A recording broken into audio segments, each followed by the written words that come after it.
가족 초청 상담을 진행하다 보면 이런 질문을 자주 듣고 있습니다. 특히 20년 전에 영주권을 포기한 분들 중 이민국이에 폼 I-407 없이 포기한 사례가 많기 때문입니다. 이번 영상에서는 과거에 영주권을 포기한 적은 있으나 공식적인 I-407 기록이 남아있지 않고 가족 초청을 진행해야 하는 상황에서 어떻게 문제를 해결하고 이민국의 우려를 불식시키며 승인을 받을 수 있는지에 대한 전략을 구체적으로 설명드리고자 합니다. 폼 I-407은 공식적으로 영주권을 포기했다는 기록입니다. 하지만 과거에는 미국 대사관에 영주권 카드만 반납하고 별도의 I-407을 작성하지 않은 경우도 많았습니다. 문제는 이 기록이 USCIS 시스템에 남아있지 않으면 가족 초청 시 이민 사기 의심을 받을 수 있다는 점입니다.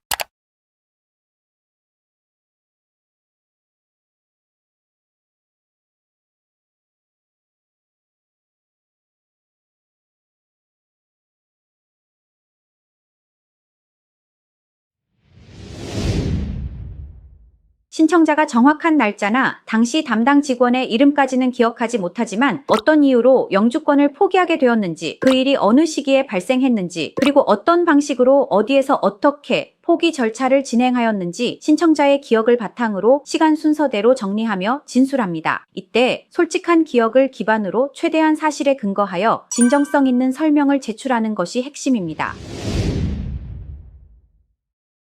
FOIA 청구를 통해 USCIS, CBP, IC, 국무부 등 미국 정부 기관의 신청자의 이민 기록을 요청하면 과거에 제출한 영주권 포기서의 기록도 확인할 수 있습니다. 그러나 FOIA로 조회해도 시스템에 영주권 포기 기록이 전혀 남아있지 않은 경우가 있습니다. 이 경우 해당 기록이 누락된 것은 행정적인 실수일 가능성이 높습니다. 이런 상황에서는 법적 의견서를 통해 자신의 상황과 입장을 명확히 설명하고 USCIS에 제출함으로써 입국 불허 판정을 피하거나 RF나 NOID를 통해 거절 예정 통지서에 효과적으로 대응하는 것이 핵심 전략이 될 수 있습니다.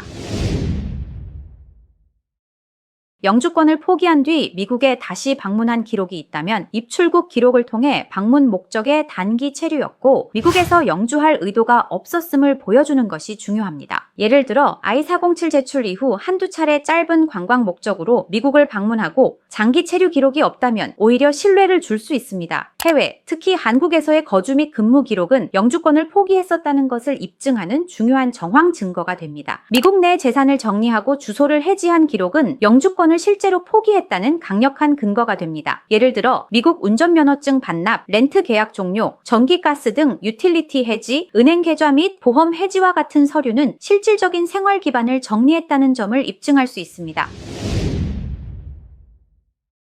미국 이민국은 단순히 I-407 한 장이 있는지만을 보는 것이 아니라 신청인이 실제로 영주권을 포기하고 미국 밖에서 거주해왔는지를 종합적으로 평가합니다. 따라서 중요한 것은 명확한 스토리라인, 일관된 진술, 그리고 전략적으로 구성된 증거이며 이런 복합적인 설명과 설득은 이민 전문 한마음만이 다룰 수 있는 영역입니다. 영주권을 포기한 적은 있으나 공식적인 I-407 기록이 남아있지 않고 가족 초청을 고려하고 계신다면 지금 바로 무료 상담을 받아보세요.